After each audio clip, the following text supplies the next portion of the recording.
Hello everyone. आज का the Hindu and Indian express discussion start करते हैं। देखो, पहले हम आज से फ्रंट पेज को डिस्कस करेंगे। Revision is the key of success. जितनी ज्यादा रिवीजन उतनी करीब सक्सेस। देखो, पहला आर्टिकल क्या है, रिलेटेड है पीवी सिंधु के बारे में। जैसा कि हम लोग पहले भी डिस्कस कर चुके हैं कि PV Sindhu one of the best Indian badminton player हैं, जिन्होंने 2016 के रियो ओलंपिक में सिल्वर मेडल पाया था। और ये सिल्वर मेडल की वजह से क्या है, उन्हें इंडिया का first silver medal in women badminton मिला था। मतलब विमेन्स की बैडमिंटन में इंडिया को फर्स्ट टाइम सिल्वर मेडल मिला था। तो मैंने आपको बताया कि पीवी सिंधु, जो ये देखो, जो हाईलाइट, जो हेडिंग है, जो न्यूज़ आई है, वो कह रही है कि सिंधु जो है अपनी फ्यूचर के लिए ऑप्टिमिस्टिक है। ठीक है? ये बात यहाँ पर कही गई है। नाम लेने में थोड़ा गड़बड़ हो सकता है क्योंकि लैंग्वेज डिफरेंस है। तेलंगाना में वो पैदा हुई हैं, तो उनका नाम वैसे तो पुसरला पुसरला वेंकेटा वेंकटा सिंधु है, ये नाम है उनका। आपको मैं ये चीज़ क्यों बता रहा हूँ, कभी-कभी क्या होता है, यूपीएससी हेडलाइन देख के क्वेश्चन बना देती है।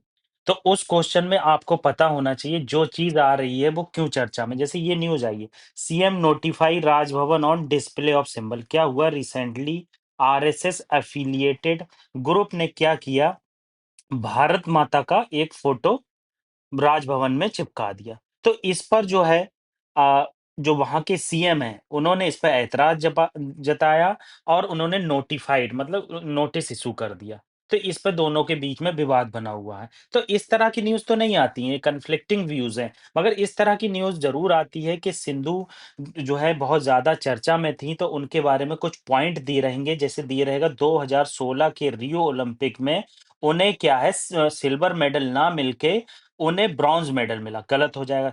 2016 में उन्हें सिल्वर मेडल मिला रियो ओलंपिक में, और 2020 में जो टोक्यो ओलंपिक में उन्हें जो है ब्रॉन्ज मेडल मिला। ठीक है? तो ये कुछ इंपॉर्टेंट चीजें हैं। उन्हें पद्म भूषण भी मिल चुका है, पद्मश्री भी मिल चुका है, और राजीव गांधी खेल रत्न अवार्ड भी मिल चुका है, अर्जुन अवार्ड भी मिल चुका है। ये नोट्स मैं आपको प्रोवाइड करूंगा, फ्यूचर आगे भी हम इसे डिस्कस करेंगे ताकि आपकी रिवीजन हो जाए। टेलीग्राम चैनल पे प्रोवाइड करूंगा। अभी जो फ्रंट पेज पे न्यूज़ आई है उसको डिस्कस कर लें ताकि आपको पता चल पाए कि न्यूज़पेपर कैसे पढ़ते हैं। तो मैंने आपको बताया कि पीवी सिंधु से रिलेटेड ये आर्टिकल आया। पीवी सिंधु को 2016 के रियो ओलंपिक में सिल्वर मेडल मिला, और 2020 के टोक्यो ओलंपिक में ब्रॉन्ज मेडल मिला। ठीक है? ये मैंने डिस्कस किया, और मैंने आपको बताया उन्हें पद्म भूषण भी मिल चुका है, पद्मश्री भी मिल चुका है, अर्जुना अवार्ड भी मिल चुका है, राजीव गांधी खेल रत्न अवार्ड भी मिल चुका है, जिसे आज के नाम से मेजर ध्यानचंद्र खेल रत्न अवार्ड के नाम से जाना जाता है। तो इस तरह की चीजें आपको इस तरह से पढ़ना होती हैं। नेक्स्ट आर्टिकल है पहलगाम से रिलेटेड। अभी हम जानते हैं कि रिसेंटली पहलगाम में अटैक हुआ।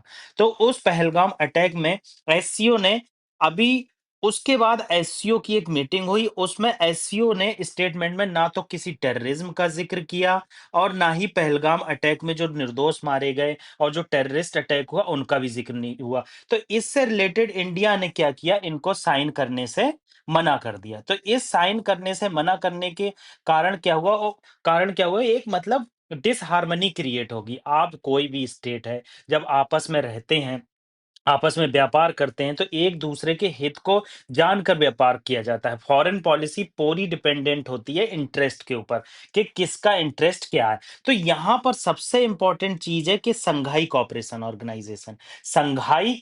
ऑर्गेनाइजेशन स्टेबलाइज्ड हुआ था 2001 में, as a Shanghai sorry as a Shanghai organisation. ठीक है? एज अ संघाई, ठीक है, as a Shanghai cooperation organisation ये स्टेबलाइज हुआ था 2001 में। संघाई में ऑर्गेनाइज हुआ था। उस टाइम में उसके जो मेजर मेंबर थे, मेजर मेंबर में तो जो देखो, चाइना आता था, रसिया आता था, और किर्गिस्तान आता था, कजाकिस्तान आता था। मगर अब के टाइम पे मेजर मेंबर देखोगे तो चाइना है, रसिया है, इंडिया है, पाकिस्तान है, और सेंट्रल एशियन है। देखो, 2024 तक आप एक बात अच्छे से जान लो कि फुल 9 मेंबर है। हम लोग आप घबराना मत, इसके नोट्स भी आपको देंगे और आपको आगे फ्यूचर में मैं इसे दोबारा से डिस्कस करूँगा ताकि बिल्कुल रट जाए आपको। जितनी चीज़ें रटी हुई होंगी, उतना प्रीलिम्स निकालना ईज़ी होगा। तो इस समय 2024 में 9 मेंबर हैं। उसमें से 9 मेंबर कौन-कौन से हैं देखो, पहले नंबर पे हो गया चाइना, दूसरे नंबर पे हो गया रसिया, तीसरे नंबर पे हो गया इंडिया, चौथे नंबर पे हो गया पाकिस्तान, 5वें नंबर पे हो गया कज़ाकिस्तान, फिर Kyrgyzstan, Tajikistan, Uzbekistan and Iran. Iran ने 2023 में इसे जॉइन किया, ठीक है? ये रीजनल सिक्योरिटी, काउंटर टेररिज्म और इकोनॉमिक कोऑपरेटिव ऑर्गेनाइजेशन है। इसमें जो है फुल मेंबर 2017 में हो गए थे और इंडिया जो है इसका 2017 में मेंबर बनता बना है और इसका सेक्रेटेरिएट आपको याद रखना है बीजिंग में। देखो, मैं जो चीज़ कहता हूँ याद रखना उसका मतलब है कहीं न कहीं से मेरे कन्फ्यूजन भी है। क्योंकि बीजिंग में देखो एससीओ का सेक्रेटेरिएट है और अब आपको बताना है ब्रिक्स का सेक्रेटेरिएट कहाँ पर है। ये सब चीज़ें न्यू डेवलपमेंट बैंक का सेक्रेटेरिएट कहाँ है? तो ये यूपीएससी इस तरह के क्वेश्चन भी डालता है। ये इस तरह के क्वेश्चन आपको बहुत देखने को मिलेंगे। तो आपको ये चीज़ें सब याद रखना है कि पहलगाम अटैक जो था, वो किससे रिलेटेड था? पहलगाम में क्यों एससीओ में उसे इंक्लूड नहीं किया गया? तो इस तरह से हम जब चीज़ें पढ़ते हैं, तो कॉन्टेक्स्ट को पढ़ते हैं, तो उससे क्या होता है हमें स्टैटिक याद हो जाता है, ठीक है? अब नेक्स्ट आर्टिकल हम देखेंगे अ, एक्सियम 4 मिशन के बारे में। देखो एक्सियम 4 मिशन बहुत ज़्यादा इम्पोर्टेंट है, उसकी इम्पोर्टेंस यूँ है क्योंकि हमारे सेकंड एस्ट्रोनॉट जिनका नाम शुक्ला जी के नाम से उन्हें जाना जाता है और वो वहाँ पर गए हुए हैं, ठीक है? तो इस टाइम उनकी इम्पोर्टेंस क्यों है मिस्टर शुक्ला की इम्पोर्टेंस क्यों है? ये फर्स्ट टाइम जो हमारे एस्ट्रोनॉट गए थे, उसके बाद ये सेकंड एस्ट्रोनॉट हैं जो हमारे इंटरनेशनल स्पेस स्टेशन पर गए हैं। वहाँ पर क्या है वो वहाँ पर रिसर्च करेंगे स्टेम से रिलेटेड। स्टेम क्या है? साइंस, टेक्नोलॉजी, इंजीनियरिंग, मैथमेटिक्स और माइक्रोग्रेविटी की रिसर्च की जाएगी उनके द्वारा और रिसर्च किया जाएगा कि किस तरह से वहाँ पर डॉकिंग होती है, किस तरह से टेक्नोलॉजिकल इनोवेशन होता है, ये सब इम्पोर्टेंट है। तो पहले हम देख लेते हैं एक्सियम 4 मिशन क्या है।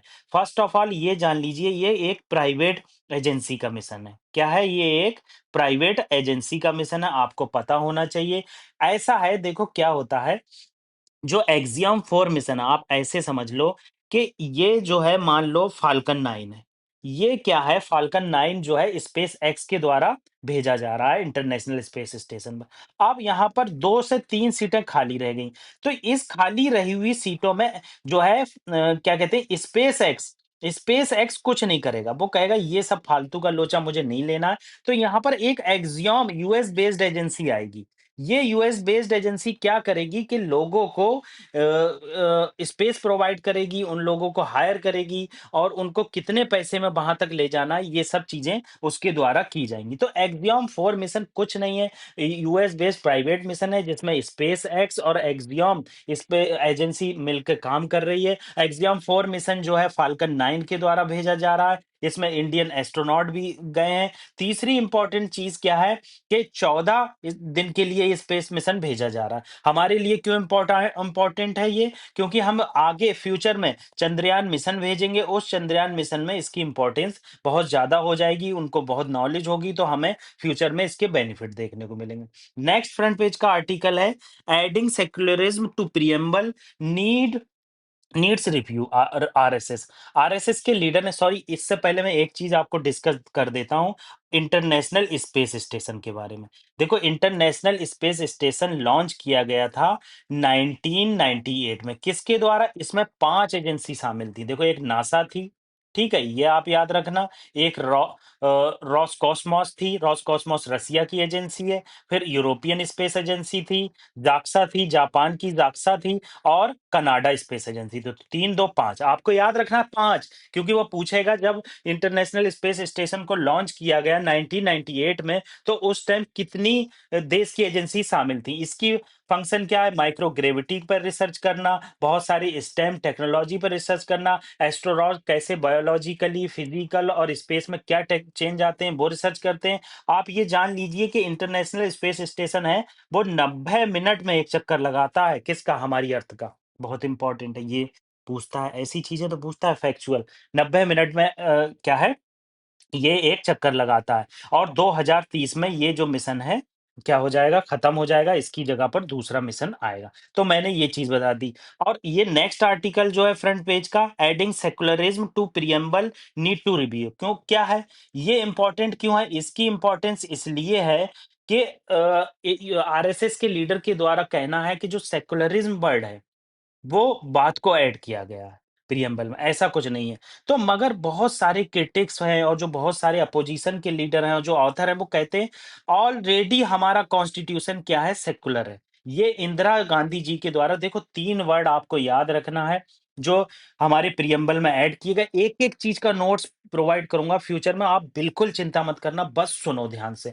जो मन है वो नोट करो वरना मत करो, मैं एक-एक चीज़ टेलीग्राम चैनल पर प्रोवाइड करूँगा, इस पीपीटी में प्रोवाइड करूँगा, फ्यूचर में डिस्कस करूँगा, ठीक है? तो 3 वर्ड ऐड किए गए, सोशलिस्ट वर्ड एक ऐड किया गया, देखो सोशलिस्ट, सेक्युलरिज़्म वर्ड ऐड किया गया और यूनिटी ऑफ नेशन को तब्दील कर दिया गया unity and integrity of nation में, ठीक है?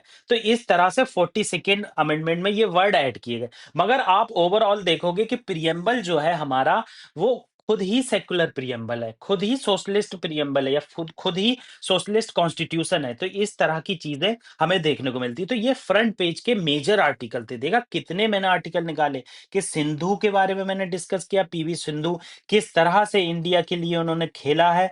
मैंने डिस्कस किया पहलगाम अटैक के बारे में, एससीओ के बारे में, एक्सियम 4 मिशन के बारे में और प्रिएम्बल के बारे में। ये फ्यूचर में आपकी स्लाइड्स आएँगी, टेलीग्राम चैनल पे मिलेंगे। नेक्स्ट आर्टिकल हम डिस्कस करते हैं, Punjab CM meets governor seeks space for AAP office. मतलब गवर्नर से मिलकर पंजाब के सीएम ने आपके ऑफिस के लिए, मतलब आम आदमी पार्टी की ऑफिस के लिए स्पेस मांगा है। तो हम कॉन्स्टिट्यूशनल हेड जो हैं, गवर्नर हमारे स्टेट के, जिन्हें हम एग्जीक्यूटिव हेड ऑफ स्टेट कहते हैं। देखो, हेड ऑफ गवर्नमेंट कौन होता है? सीएम होता है।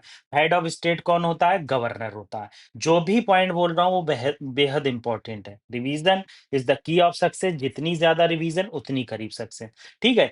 तो ये क्या है, गवर्नर जो होते हैं वो एग्जीक्यूटिव हेड ऑफ स्टेट होते हैं। एग्जीक्यूटिव हेड क्यों होते हैं? क्योंकि कोई भी फाइल जाती है, कोई भी चीज इशू होती है, वो इन्हीं के द्वारा इशू की जाती है। इनको अपॉइंट किया जाता है under article 153 of Indian constitution. इनको अपॉइंट करता है प्रेसिडेंट, ये इलेक्ट नहीं होते हैं, होल्ड ऑफिस करते हैं प्रेसिडेंट के प्लेज्यूर से, ठीक है? आपको ये याद रखना है, ठीक है? ये बहुत इंपॉर्टेंट है। आर्टिकल गवर्नर से रिलेटेड कहाँ तक है? आर्टिकल 155 और 156 जो है, गवर्नर की अपॉइंटमेंट से रिलेटेड है, ठीक है? मैंने यहाँ पर 2 चीज़ें बता दी। गवर्नर क्या है? Nominal executive head of state होता है। ये अपॉइंट किए जाते हैं अकॉर्डिंग टू आर्टिकल 153। अपॉइंटमेंट किसके द्वारा किया जाता है? प्रेसिडेंट के द्वारा। ये इलेक्ट नहीं किए जाते हैं। आपको ये सर्च करना है कि प्रेसिडेंट को, सॉरी, गवर्नर को इलेक्ट क्यों नहीं किया जाता है, जबकि सीएम को इलेक्ट किया जाता है। बहुत इंपॉर्टेंट है, ये क्यूरियोसिटी बढ़ाएगा आपकी पढ़ने में, अगर इस पे सर्च करेंगे। टेन्योर 5 साल का होता है नॉमिनली, मगर क्या होता है कि प्रेसिडेंट को इनको हटाया भी जा सकता है और कभी भी आगे भी एक्सटेंड किया जा सकता है। एग्जीक्यूटिव सिस्टम है, वो central government council of minister जो है प्रेसिडेंट को ऑर्डर करते हैं, प्रेसिडेंट क्या है, अपने सजेशन से अपॉइंट कर देते हैं गवर्नर को। तो ये एक इम्पोर्टेंट चीज़ है। अगली चीज़ क्या है? Legislative power. अब लेजिस्लेटिव पावर गवर्नर की बहुत इंपॉर्टेंट है। ये सम्मन कर सकते हैं। सम्मन का मतलब क्या होता है कि कभी भी जो सेशन है लेजिस्लेटिव असेंबली का, उसमें लोगों को बुलाना है कि इस बार मानसून सेशन इस तारीख से इस तारीख तक चलेगा, तो सम्मन किया जाता है सेशन को। प्रोरॉग किया जाता है। प्रोरॉग क्या होता है? मान लो स्पीकर है, स्पीकर ने कहा कि हम जो है सेशन को टर्मिनेट करते हैं, ड्यू टू बहुत ज़्यादा हो हल्ला हो रहा है, तो सेशन को हम यहीं पर टर्मिनेट करते हैं, तो उसके बाद ये डेट तक किया जाता है। मगर जब जब सेशन को बिल्कुल टर्मिनेट किया जाता है, मतलब कि सेशन अब खत्म हो गया है, मतलब डिसॉल्व नहीं हुई है लेजिस्लेटिव असेंबली, सेशन खत्म हो गया, मतलब मानसून सेशन खत्म हो गया, तो ये प्रोरॉग क्या है? गवर्नर के द्वारा किया जाता है। स्पीकर के द्वारा ये नहीं किया जाता, आपको याद रखना है। ये आपको याद रखना है। डिसॉल्व भी क्या है? स्टेट असेंबली को गवर्नर के द्वारा किया जाता है, withhold the reserve president assent, और वो जो एसेंट और प्रेसिडेंट है उसको भी फॉलो किया जाता है, ठीक है? डिस्क्रिशनरी पावर क्या होते हैं? अब हंग असेंबली है। हंग असेंबली में क्या हुआ? जैसे एक केस था, राजीव गांधी जी का निधन हो गया। अब वो हंग असेंबली हो गई। मतलब उस टाइम पे क्या हुआ कि कोई भी पीएम नहीं था, तो उस टाइम प्रेसिडेंट किसी को भी अपॉइंट कर सकता था। दूसरी कंडीशन क्या है कि कुछ मेंबर जो है अदर पार्टी में चले गए, कुछ मेंबर ए पार्टी में चले गए, कुछ मेंबर बी पार्टी में चले गए। अब इस टाइम हंग असेंबली है, किसी के पास मेजॉरिटी नहीं। इस केस में भी उसके पास डिस्क्रिशनरी पावर है गवर्नर के पास कि वो जो है किसी को भी सीएम बना सकता है, और president rule under article 156। Discretionary power article 156 के अंदर प्रेसिडेंट के द्वारा दी जाती है जब यहाँ पर किसी स्टेट में प्रेसिडेंट रूल लग जाता है। ये इंपॉर्टेंट चीजें हैं जो आपको पता होना चाहिए। अब हम देख लेते हैं, क्वेश्चन देख लेते हैं। इससे रिलेटेड एक इंपॉर्टेंट क्वेश्चन देखेंगे जो आपके कॉन्सेप्ट को क्लियर करेगा। Which of the following statements regarding the constitutional role of governor is correct? किसके अकॉर्डिंग कॉन्स्टिट्यूशनल रोल जो है गवर्नर का करेक्ट है? ठीक है। Governor has a discretionary power to reserve a bill for president consideration. बिल्कुल ठीक है भाई। प्रेसिडेंट की कंसीडरेशन के लिए, प्रेसिडेंट की राय जानने के लिए किसी भी बिल को गवर्नर के द्वारा रिजर्व किया जा सकता है। बिल्कुल एकदम करेक्ट है। Governor must act on advice of council of minister when deciding to dissolve the state legislative assembly. भाई मान लो महाराष्ट्र है और महाराष्ट्र में फडणवीस साहब जो है वो सीएम है। अब फडणवीस साहब ने क्या कहा गवर्नर को कि भाई मैं जो है अपनी पार्टी के मिनिस्टर से और एमएलए से संतुष्ट नहीं हूँ, आप यहाँ पर इसे डिसॉल्व कर दीजिए। तो काउंसिल ऑफ मिनिस्टर और जो हमारे सीएम है उन्होंने मिलकर कहा कि आप इसे डिसॉल्व कर दीजिए। तो उस टाइम गवर्नर को क्या किया जाएगा, लेजिस्लेटिव असेंबली को सॉरी, लेजिस्लेटिव असेंबली को डिसॉल्व कर दिया जाएगा। ठीक है।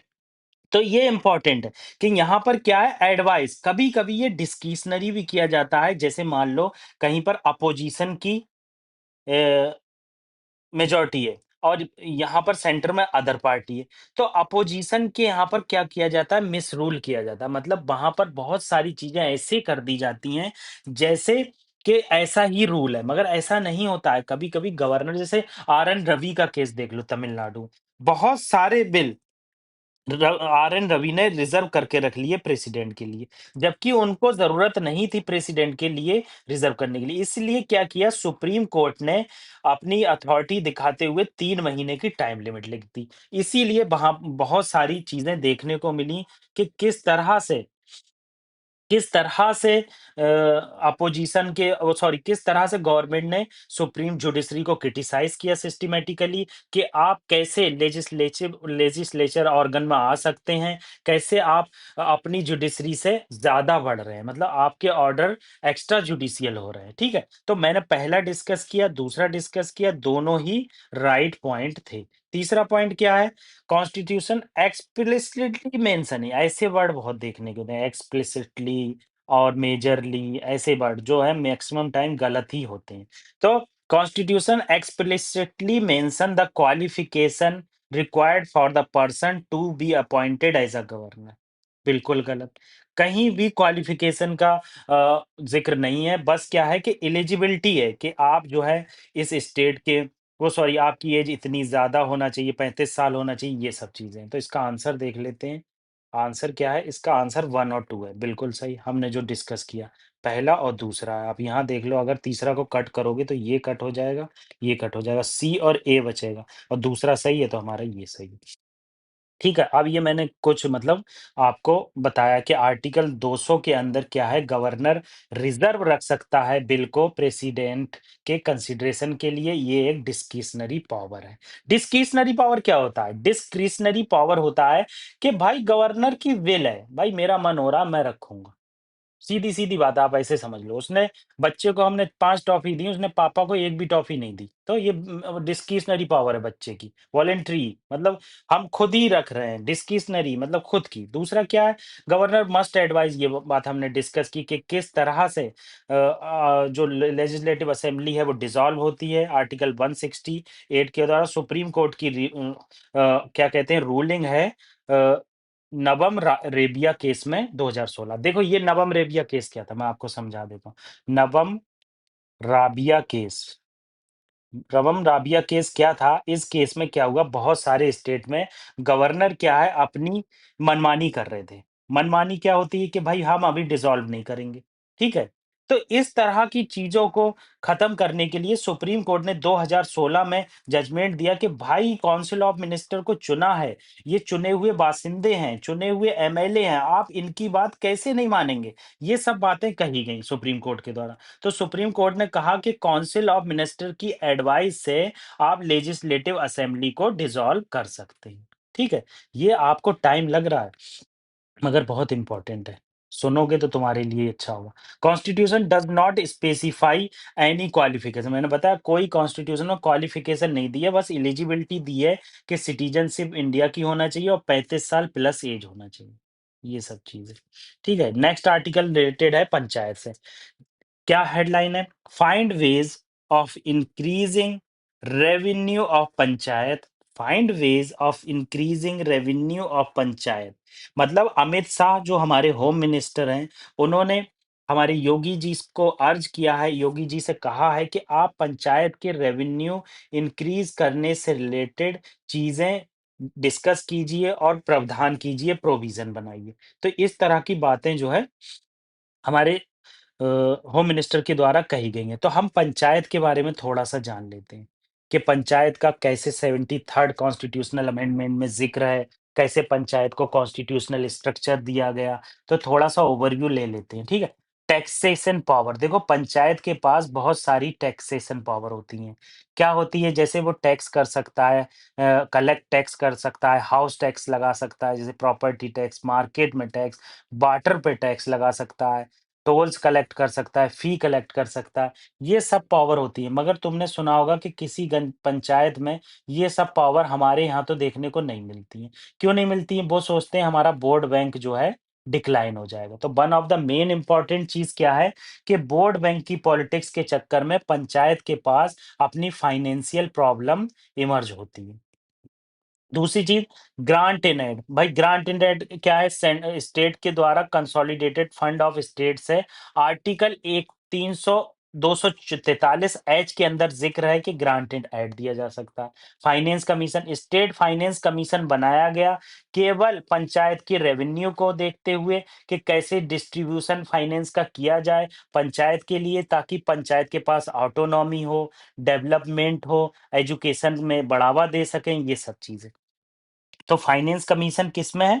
ये आपको याद रखना है। दूसरा पॉइंट आपको ज़रूर याद रखना है, आर्टिकल 243 आई, ये आपको ज़रूर याद रखना है। ये बहुत ज़्यादा इम्पोर्टेंट है, कि कैसे आर्टिकल 243 आई में ज़िक्र है, ठीक है? कि फाइनेंस कमीशन क्या काम करता है। ठीक है? ये आपको याद होना चाहिए। ठीक है? आगे देख लेते हैं। आगे सेंट्रल असिस्टेंट, भाई बहुत सारी पंचायत को सेंट्रल असिस्टेंट दी जाती है।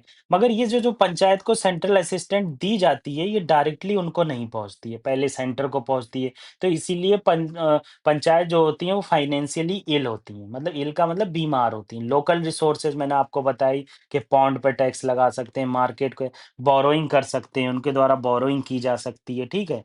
नेक्स्ट क्या है? आप देख लो पंचायत से रिलेटेड आर्टिकल। पंचायत जो है हमारे पार्ट 9 में है कॉन्स्टिट्यूशन के। और दूसरी इंपॉर्टेंट चीज़ आर्टिकल 243 से लेकर 243 आई तक ओ तक पंचायत से रिलेटेड है। म्युनिसिपैलिटी जो है हमारे पार्ट 9 ए में है म्युनिसिपैलिटीज़ का ज़िक्र, और ये आर्टिकल 243 पी से लेकर 243 जेड जी तक है, ठीक है? तो ये इम्पोर्टेंट है।